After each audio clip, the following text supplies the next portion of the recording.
मगाशी अनुकंपाच्या यादीमध्ये एक नाव आपण सगळ्यांनी वाचलं असेल किंवा ऐकलं असेल.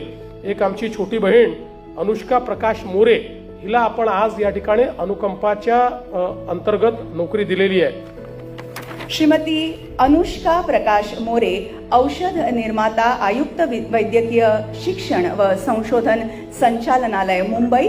26 नोव्हेंबर 2008ला मुंबईमध्ये झालेल्या दहशतवादी हल्ल्यात प्रतिकार करताना श्री प्रकाश पांडुरंग मोरे, पोलीस उपनिरीक्षक, यांना वीरमरण आलं आणि आता हे नियुक्तीपत्र आपण दिलेलं आहे श्रीमती अनुष्का प्रकाश मोरे यांना.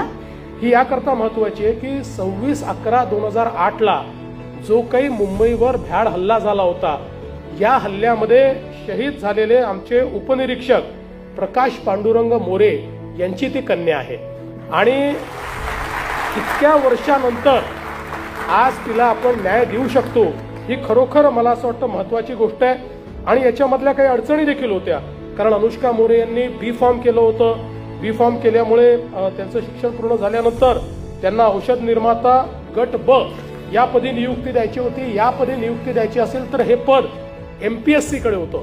त्या MPSC शिवाय ते देता येत नव्हतं. मग महाराष्ट्र सरकारने एक विशेष बाब म्हणून MPSCला आम्ही विनंती केली की ही एक वेगळी अशा प्रकारची केस आहे, सगळ्या प्रकारचं क्वालिफिकेशन या ठिकाणी आहे आणि ज्यांनी बलिदान केलं त्यांच्या मुलीला केवळ काही नियमांचा त्या ठिकाणी अडसर आहे म्हणून आपण खालच्या पदावर द्यायचं हे काही योग्य होणार नाही. त्यामुळे तुम्ही एक विशेष बाब म्हणून आम्हाला या ठिकाणी MPSCतनं ते पद रिलीज करून द्या आणि त्यातनं तुम्ही शिथिलता द्या.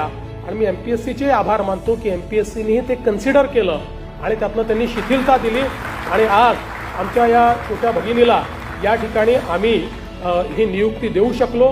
मला असं वाटतं की एकीकडे तिला नियुक्ती देऊ शकलो याचा आनंद आहे आणि दुसरीकडे आपल्या सिस्टीममध्ये किती फॉल्ट होता की 2008 साली शहीद झालेल्या एका आपल्या पोलीस अधिकाऱ्याच्या मुलीला, अर्थात ती त्यावेळेस पूर्णपणे संज्ञान नसेल तरी देखील आज त्याला जवळपास आपण 2008चा विचार केला तर 17 वर्ष झाले. 17 वर्ष नंतर पण तरी देखील मला या गोष्टीचं समाधान आहे की आपण या संदर्भात न्याय देऊ शकलेलो आहे.